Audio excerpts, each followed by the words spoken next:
Hello friends, welcome back. हमारे घर में बहुत सारी जाम्स और सॉस की बोतलें पड़े रहते हैं, उनको हम फेंक देते हैं।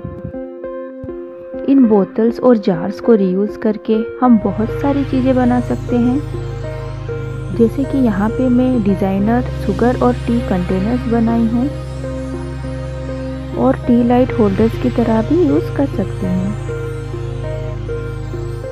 इसके लिए मैं वॉल पुट्टी का यूज़ की हूँ। वॉल पुट्टी का डो बना के हम इसे क्ले की तरह यूज़ कर सकते हैं। तो चलिए शुरू करते हैं।